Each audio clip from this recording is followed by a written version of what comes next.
In today's video, I'm going to show you how to install the Geissele Super Semi-Automatic Enhanced Trigger in your AR15. To begin, make sure that the firearm is unloaded and remove the upper receiver. Now what we're going to do is we're going to remove the old GI trigger. And to do that, we're going to first decock the hammer. Put your thumb over the hammer, pull the trigger, and ease it forward. Don't let that thing slam forward because you don't want it to damage your receiver. Next step, we're going to drive out two pins, the hammer pin and the trigger pin. Just going to use a punch.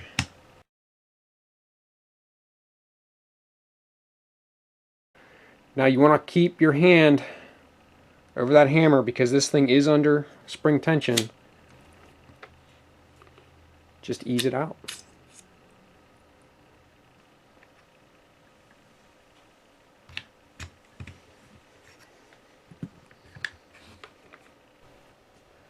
Press down on the disconnector and trigger when removing the trigger pin and ease the parts out.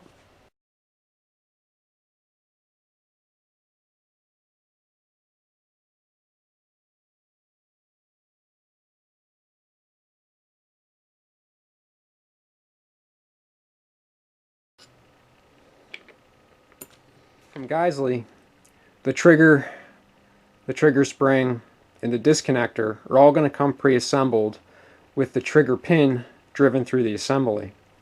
What we're going to do is we're going to replace that trigger pin with the slave pin that's been included in the kit. To do that, what we're going to do is we're going to line up the pins and just drive the slave pin through it.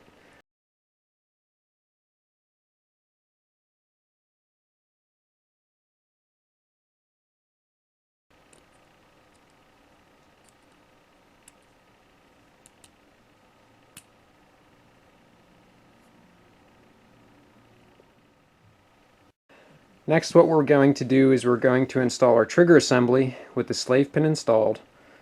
We're going to drop it down inside the receiver and we're going to align the slave pin up with the hole in the side of the receiver meant for the trigger pin. Now as we're dropping this down into place, you're going to have to angle the rear of the trigger under the safety inside the receiver.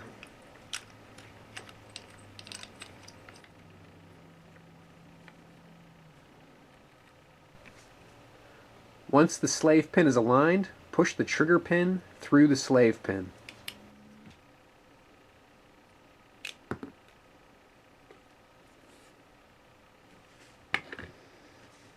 Okay, so now we have the hammer spring, and the hammer pin. We're going to remove the hammer pin, pull that out,